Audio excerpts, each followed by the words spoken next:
Yeah, I was shocked by the government agency involvement in the actual pharma companies and even the profiting of those individuals from. It just seemed to be a clear conflict of interest. I didn't understand all of these conflicts in the medical field and the regulatory field of that, but I've been well educated when it comes to that. And then we had Robert Malone in here talking about this fifth generation psychological warfare that in itself was almost the virus, where they were testing these psychological tools they would use to get people to use the vaccine. That technology is almost more dangerous than the vaccine itself. You know, like you said, the anti-vaccine shaming, the messaging, everything they would use to amplify the fear, accelerate the groupthink, and push this thing across. Incredible to look at it that way. And then when I saw the money being spent by the government for media to promote this, again, in black and white, these were levels I wasn't even aware of. And I was right there at the tip, you know, when this was unfolding in 2020. So again, hard to believe. I want to go a little deeper on this data that you found, you know, in this group life policy, because like you said, it represents this young workforce, this kind of executive workforce that is typically very healthy. And all of a sudden you saw this massive spike, whereas a 10% was a 3 deviation, 1 in 200 years, a 40% is probably like once, you know, once in the entire history of humanity type event. And, you know, talk to me about how you saw that, and then the anecdotal evidence, and then what people really need to know, because like you said, we're seeing this happen all over the world. You know, high level sports people dying on the field, unexplained deaths of healthy people. You know, a lot of people know one of these stories, and yet they're being told that, oh, that's just an anecdote and it's just not part of it. And excess deaths are not any higher. Maybe you could speak a little bit on that, Ed. Yeah, sure. So before the Society of Actuary data came out, myself and Josh Sterling, who is he was anonymous, but he's come public since, and he's working with the insurance industry right now. But Josh Sterling was a former Wall Street executive on the sell side, worked for Sanford Bernstein. He was number one II ranked at one point for 1 or 2 years. So this guy knows insurance. In March of 2022, we started analyzing CDC data, and we found something very curious in the CDC data, because the CDC data was not presented in a very workable way, but he was able to download the data, and they did provide ages. So we were able to create age cohorts. And what we found early on was there was a mix shift in the mix of deaths. Again, Wall Street, this is what we do. We look at mix shifts, right? And there was a mix shift from old primarily in 2020 to younger in 2021. So the question is, did the virus suddenly mutate and only affect the young now, and especially working? What we came to find later was mostly working people, not just young.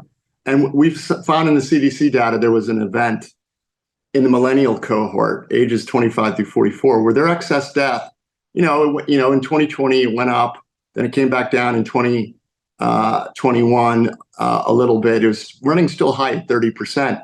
Then in the third quarter of 2021, it shot up to 84% excess mortality. And as a Wall Street guy, you know, and I know that's the rate of change. That's a slope.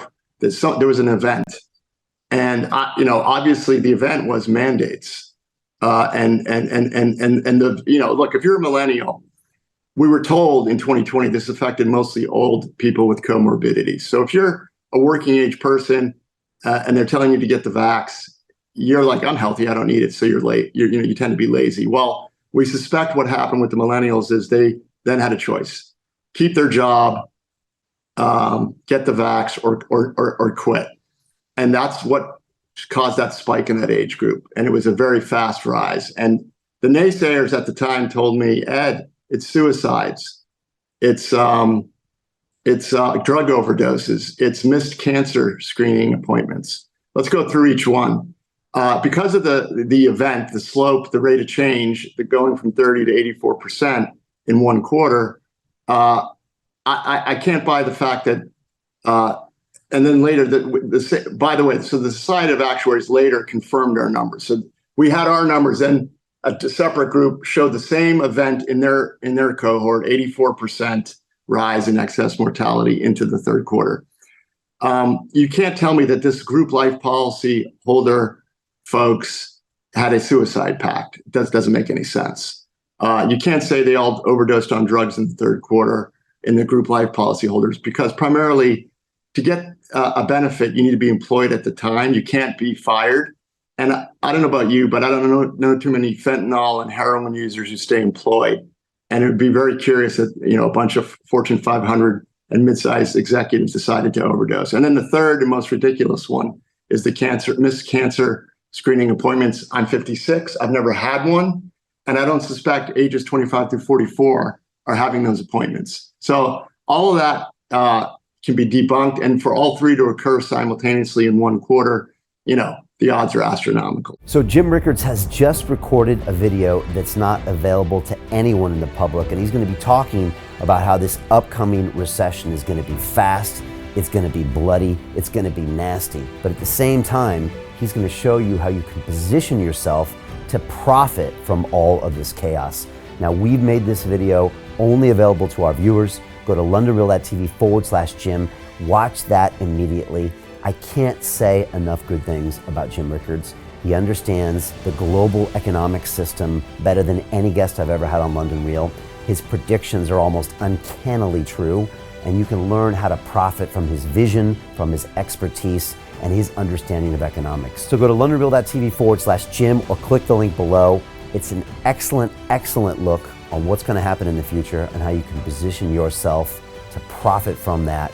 Jim is one of the best in the business, one of my favorite guests on London Real, and he's very, very good at predicting the future and showing us all to profit from it.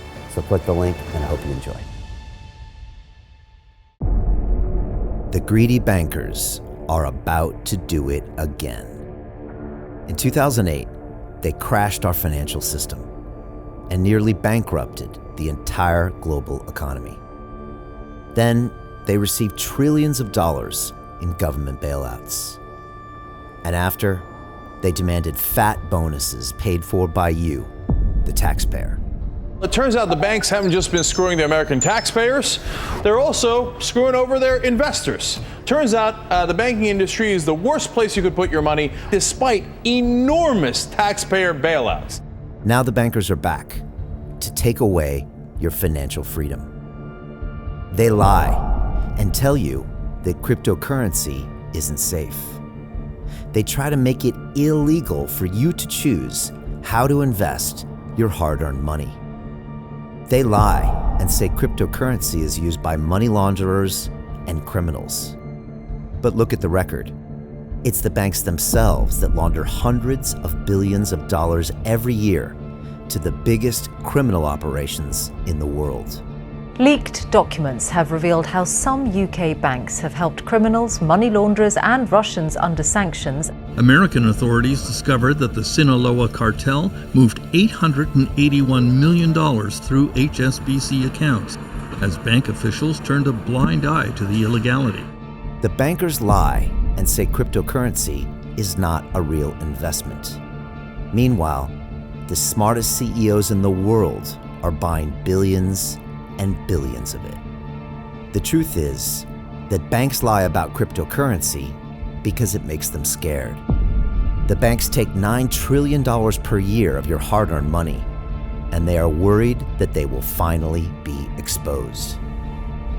They're scared because crypto means they can no longer control your money, which means they can no longer control you.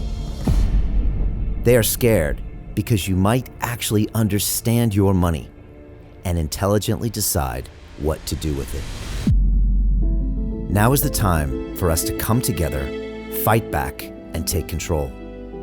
It's time to educate ourselves, our families, and our communities. Because financial education means financial freedom. We know that cryptocurrencies will help us build the new decentralized financial system of the future.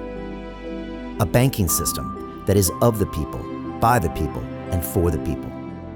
A banking system where access to finance is a fundamental human right. A banking system that is free and fair and welcomes all humans on this earth. The DeFi revolution is happening, We, the people, can no longer be fooled. We choose to take control of our finances.